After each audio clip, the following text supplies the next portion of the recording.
Saudas irmãs, irmãos, com a graça e a paz do nosso Senhor Jesus. É bom saber que o tema ser metodista é bom demais e que o ministério feminino seja a base essencial para a nossa igreja, de forma que ambos se tornem relevantes para nós. E para finalizar sobre a importância das mulheres no ministério de Jesus, abordaremos nesse segundo vídeo sobre a presença delas em sua ressurreição e em seguida através de Susana Wesley. Vejamos. As mulheres na ressurreição de Jesus em Lucas 24:10. E eram Maria Madalena e Joana e Maria, mãe de Tiago, e as outras que com ela estavam, as que diziam estas coisas aos apóstolos. Temos agora a presença de mulheres quando da ressurreição de Jesus. Essa menção demonstra a importância delas para Deus. Mateus 28:1 relata a presença de pelo menos 2 mulheres. E no fim do sábado, quando já despontava o primeiro dia da semana, Maria Madalena e a outra Maria foram ver o sepulcro. Em João 21, é mencionado que a primeira mulher a ir ao sepulcro no dia da ressurreição foi Maria Madalena. Vejamos. No primeiro dia da semana, Maria Madalena foi ao sepulcro de madrugada, sendo ainda escuro, e viu a pedra tirada do sepulcro. E João 20:18 relata que, de fato, Maria Madalena foi a primeira a ver Jesus ressurreto. Maria Madalena foi e anunciou aos discípulos que viram o Senhor e que lhe dissera isso. O mesmo atesta Marcos 16:9. E Jesus, tendo ressuscitado na manhã do primeiro dia da semana, apareceu primeiramente a Maria Madalena, da qual tinha expulsado os 7 demônios. Isso demonstra que ela era uma das líderes femininas que acompanhavam Jesus em sua labuta. E avançando pelo tempo, chegamos agora ao século XVIII, onde abordaremos a Susana Wesley, mãe de John Wesley, que foi vital para que o movimento metodista se desenvolvesse até que se tornasse em igreja metodista. Sobre essa mulher admirável, em sua época, podemos destacar alguns momentos. Ela teve 19 filhos com seu marido Samuel Wesley, que também era pastor da igreja anglicana. Entretanto, 9 faleceram na infância e apenas 10 sobreviveram, 7 meninas e 3 meninos. Quando suas crianças aprendiam a falar, ela as ensinava a fazer a oração dominical. E quando completavam 5 anos de idade, ela reservava um dia inteiro para lhes ensinar as letras maiúsculas e minúsculas do alfabeto. E no dia seguinte usava a primeira cartilha, a Bíblia, começando pelo livro de Gênesis.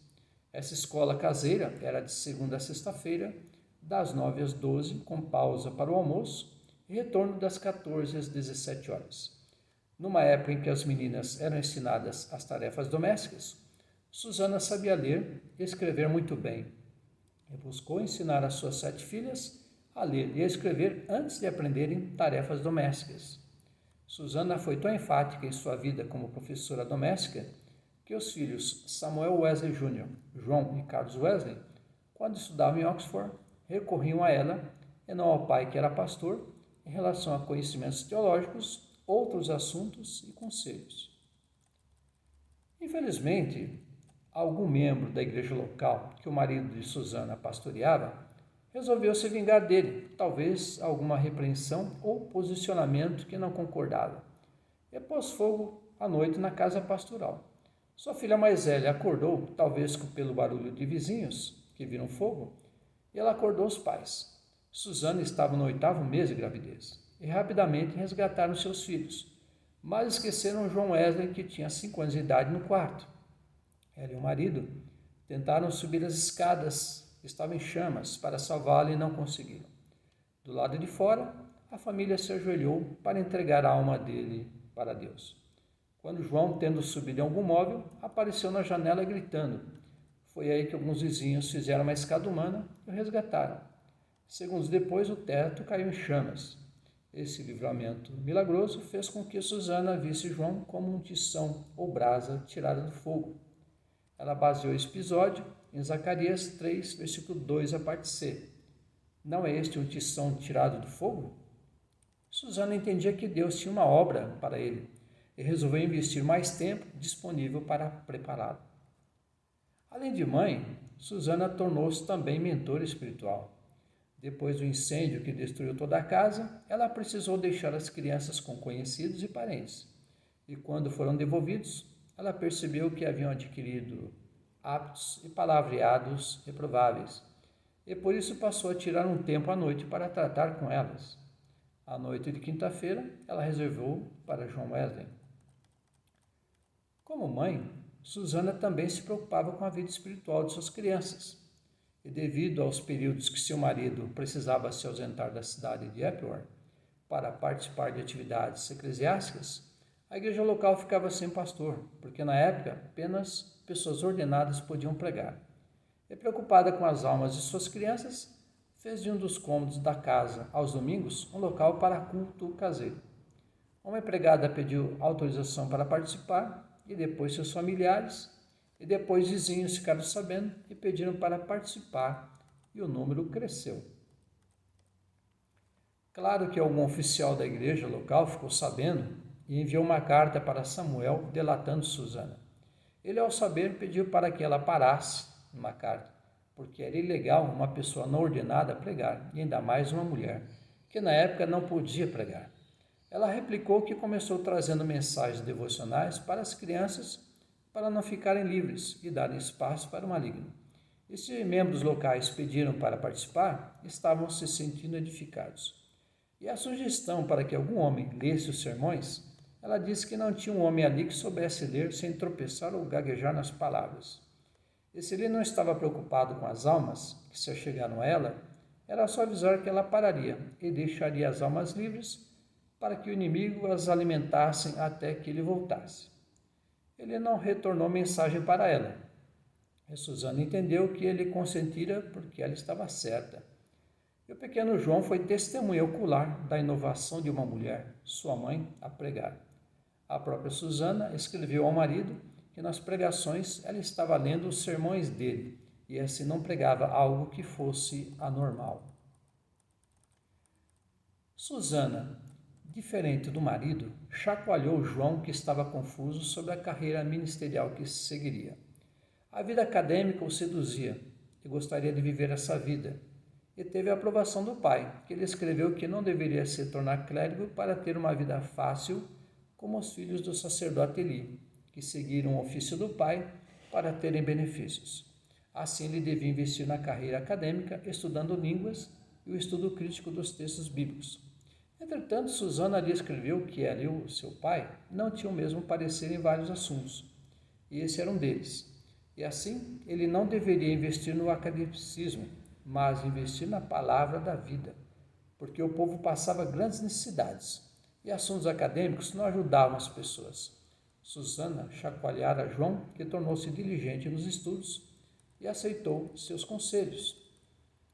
Ela também aprovou a ida de seus filhos, João e Carlos Wesley, para uma jornada na colônia inglesa na Geórgia, atual Estados Unidos. Após a morte do pai, João se responsabilizara a levar para a rainha Carolina um exemplar do livro póstumo de seu pai, dissertação sobre Jó, que ele tinha dedicado a ela. E em Londres reencontrou um velho amigo de Oxford, John Burton, que era agora um dos diretores da Sociedade para a Propaganda do Evangelho. E como estava interessado numa missão na Geórgia, apresentou John Wesley ao general Oglethorpe, que era responsável pela colônia. Na visão dele, João era o sacerdote certo para cuidar das almas anglicanas em solo estrangeiro. Mas foi o conselho de Susana que o fez aceitar esse convite. Ela lhe disse: se eu tivesse 20 filhos, ficaria alegre se todos fossem empregados assim, mesmo que eu nunca mais os visse. Engraçado porque ele escrevera 26 razões para seu pai, porque ele queria ficar na Universidade de Oxford e não substituí-lo na igreja em Epworth. E agora aceitara ir para a Geórgia, colônia recente da Inglaterra, cheia de índios, pior que a vida no campo na Inglaterra. Susana ainda apoiou a pregação leiga, a começar por Thomas Maxfield. Os seguidores de Wesley cresceram em número e surgiram 3 sociedades em Londres, Bristol e Kingswood. E não havia ministros ordenados suficientes para que o apoiassem. O metodismo era um movimento e não uma igreja, e João contava com ministros anglicanos ordenados para essa tarefa. Assim, na ausência, ele confiava a tarefa de edificar os metodistas a leigos confiáveis para que lessem a Bíblia e trouxessem explicações, mas não para pregar, porque era competência de clérigos e não de leigos. Entretanto, Thomas Maxfield ultrapassou esse limite e começou a pregar nas reuniões da sociedade em Londres. E foi muito bem recebido, inclusive por Susan Wesley. E após João ser informado sobre isso, retornou desgostoso e pronto a proibir essa inovação. Susana ouviu chegar e percebeu que o semblante do filho não era de simpatia, e ao questionar-lhe, ouviu o que já sabia. Thomas Maxfield tornou-se pregador, segundo parece.